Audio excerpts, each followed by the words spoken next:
the thing is, I mean, you can be Southern nationalist to a point, right? I mean, yes, I'm Southern nationalist. I love my Christian Confederate identity. But in order for you to be an effective Southern nationalist, you have to be a white nationalist as well. And you must understand the larger picture. And in order for you to be an active Southern nationalist, you have to be an active and aware white nationalist. This obviously is a fight well beyond the Southern boundaries. And it was just funny how this particular person was making the assumption that you can restrict David Duke. I can imagine the conversation, the fly on the wall at that particular instance. But I hope it goes well. I mean, I try to keep it as Southern nationalist as possible, but really it's all about awareness. Awareness of our enemy, awareness of the goals.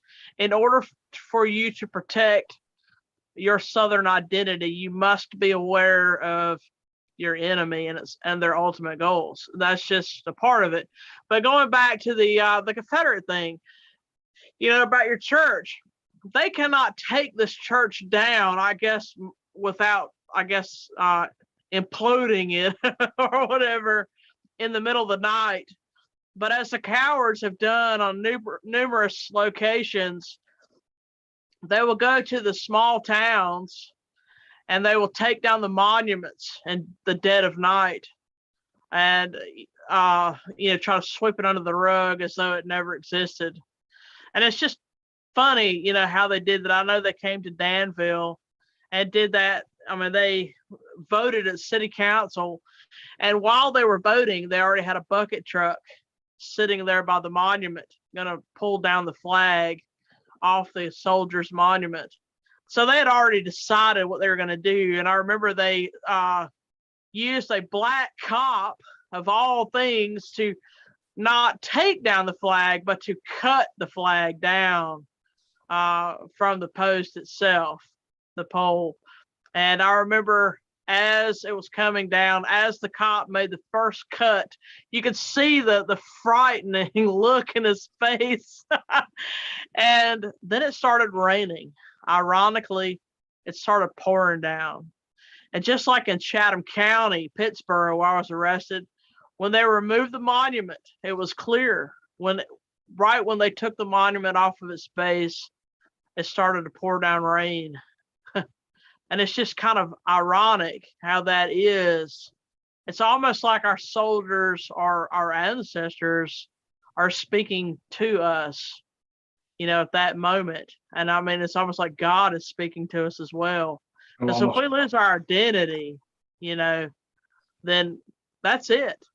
These immigrants that are coming into the United States have no connection to our roots. They have no connection to our ancestry. And that's the way they will defeat us, is to destroy us by our roots.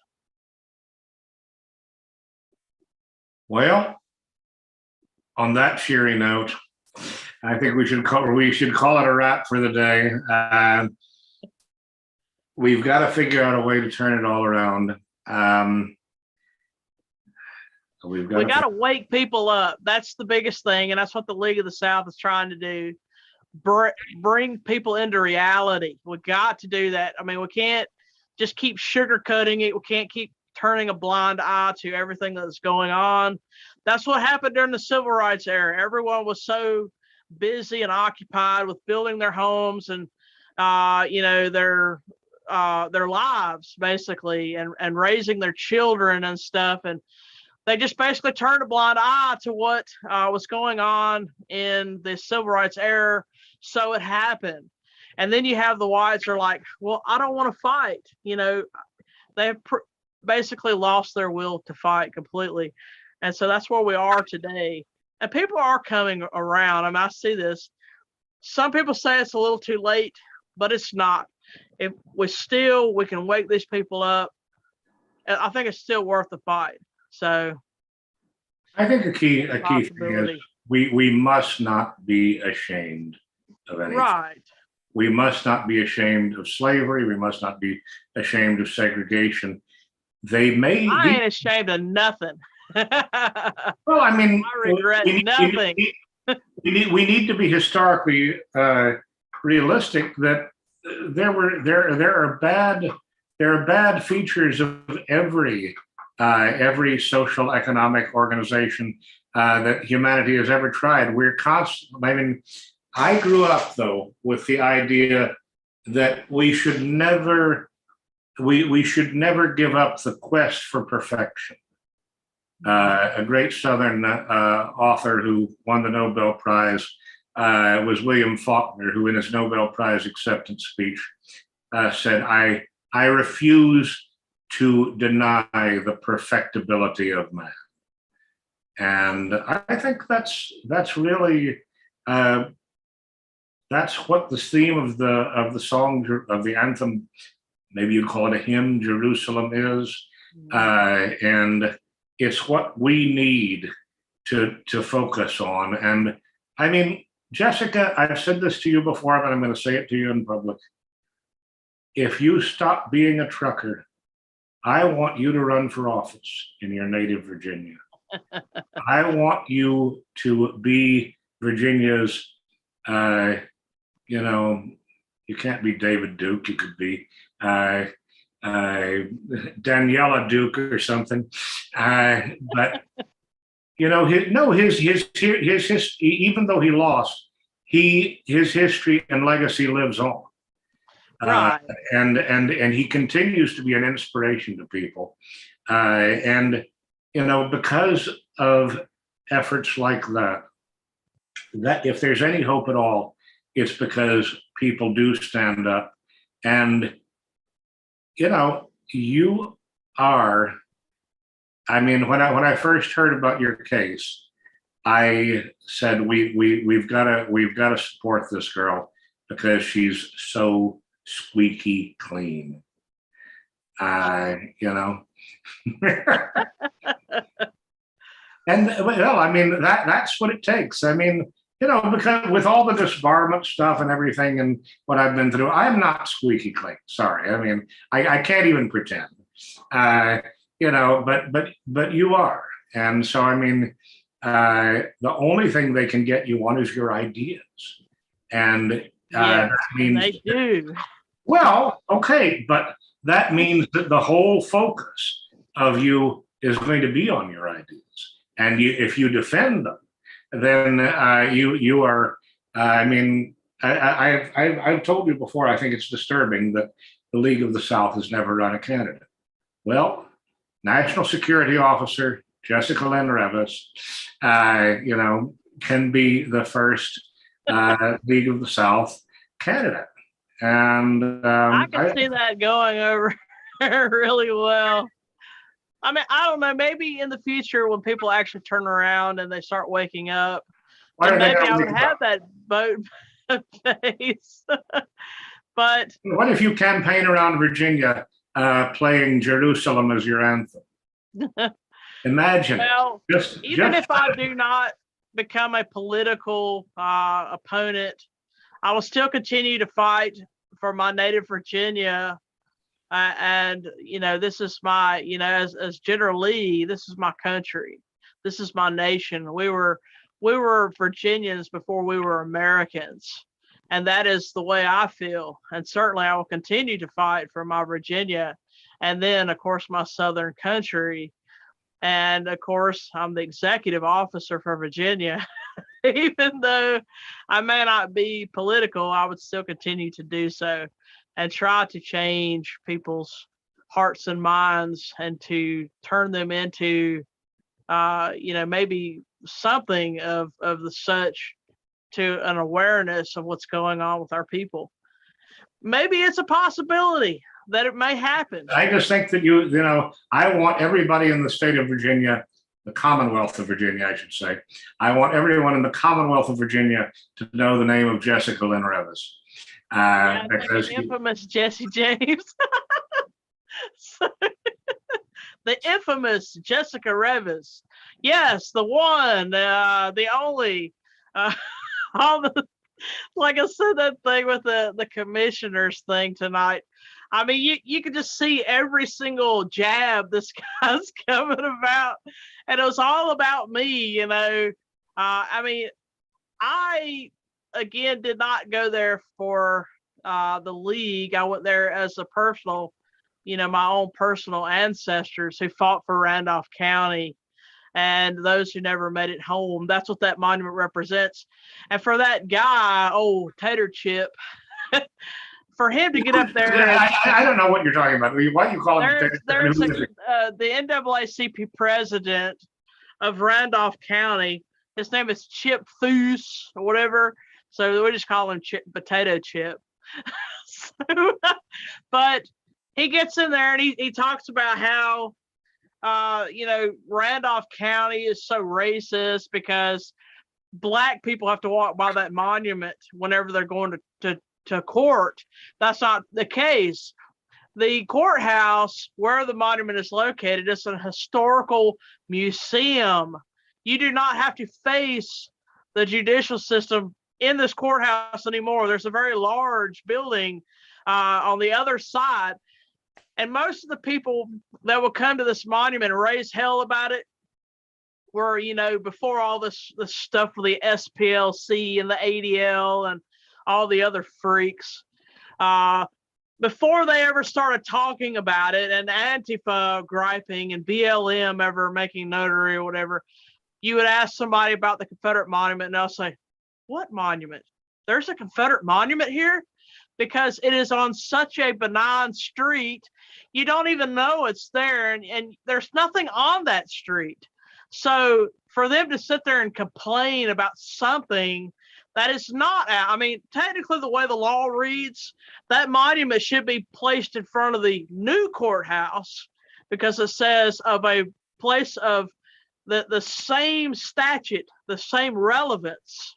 So if they really want to start complaining, then we'll take it out of that place and put it directly in front of the new courthouse if that's what they want. But for him to say that it's about slavery, there's nothing on that monument that says anything about slavery. It talks about our Confederate dead.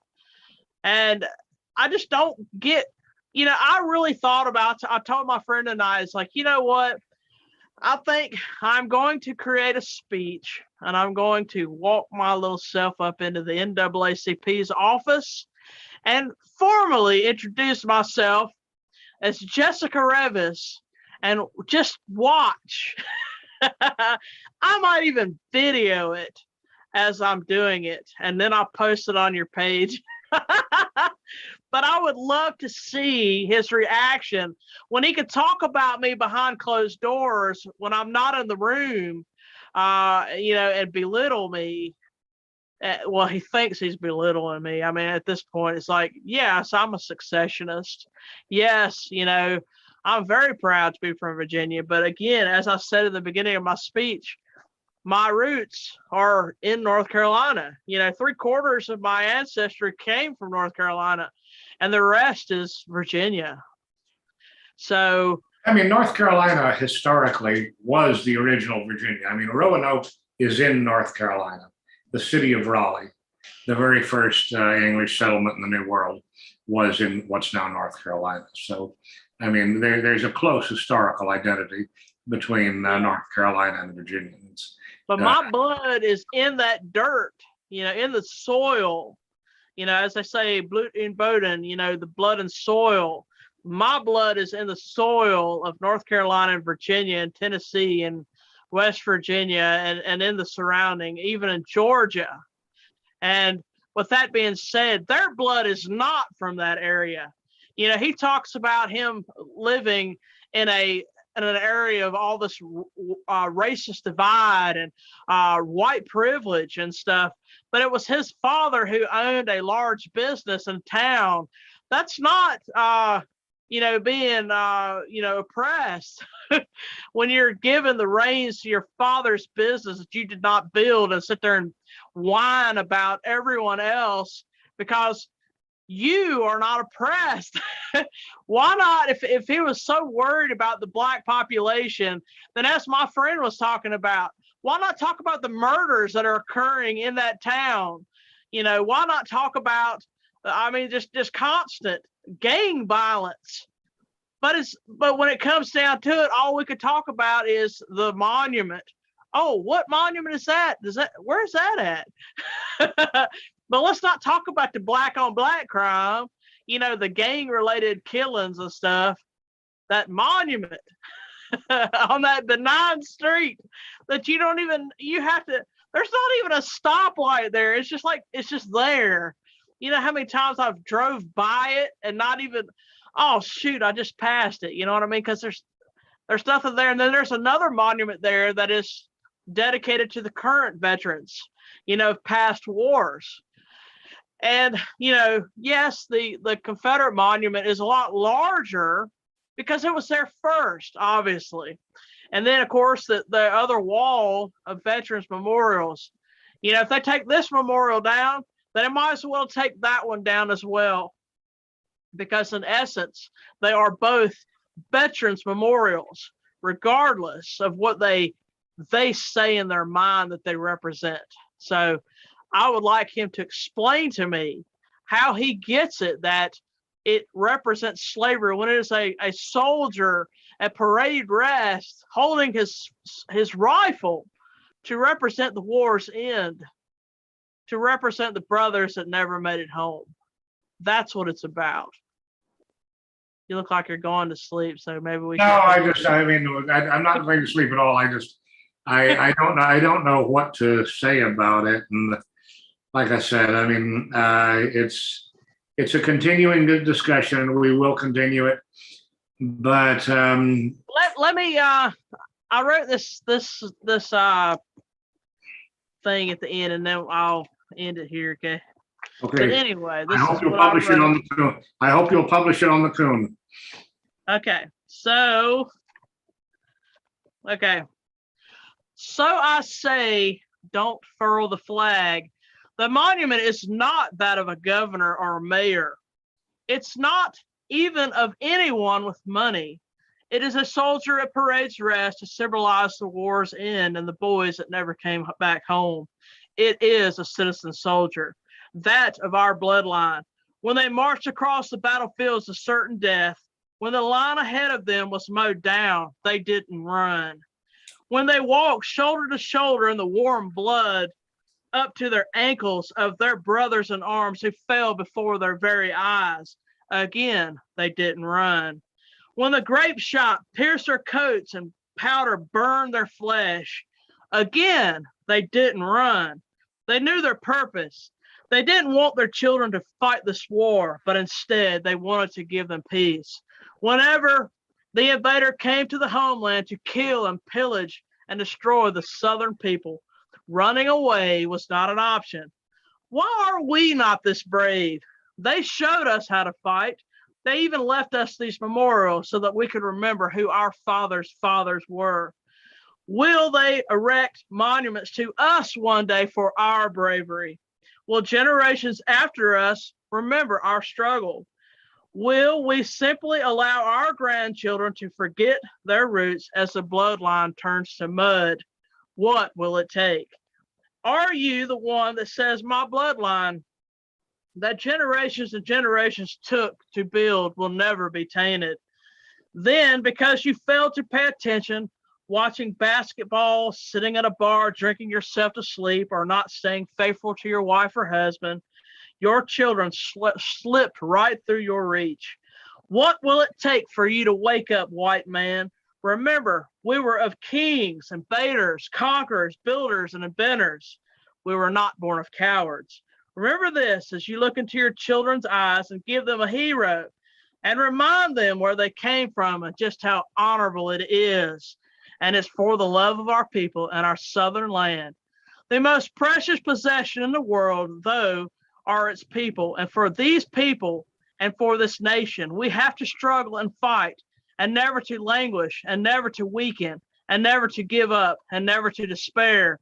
And we shall to do our duty until our final victory. Did you write that? The very end part I didn't, but yes, the rest of it, yes. You The last little paragraph was The guy with the kind of funny mustache.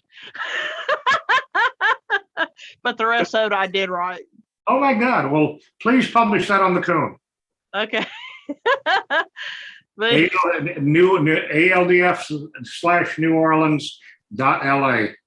Anyhow, I got to start promoting that. And I want you to publish every day.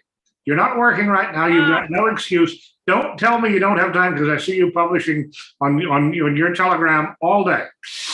So you've got time to write a few lines on ALDF/New-Orleans.LA. You do. Please. Well, I hope that maybe some kind of miracle would happen and I actually get to meet the unicorn in person at the conference this year. That'd be great. Maybe you could get a ride with David Duke. I was going to say, I mean, who knows? We'll see. I don't know. I mean, put that bug in his ear. Ride with him. I mean, I'd love to actually meet you for a change. Straight. And then, of course, when I was supposed to be speaking, so don't throw tomatoes at me. If I do, they'll be sweet tomatoes. Okay. Okay. All right. I don't want homegrown. So, anyhow, Jessica, thank you. Good night, and we will talk real soon. All right, Hell Victory, Hell Dixie. Everybody's got to remember. I have a peeve with the people who say Deo Vindice. No, Deo Vindique. Deo Vindique. I say Deo Vindice, and I'll say that till I die. Just like they always say that a Southerner will speak different, and some of the Southerners say batteries, and some say batteries, some say tomatoes and tomatoes, and you say what you say, and I'll say what I say. Dear Vindice, Charles. You say tomato and I say tomato. Okay. Or mater. Good night, Jessica. Take care. Deo Vindique. By God vindicated. Yeah, God will vindicate.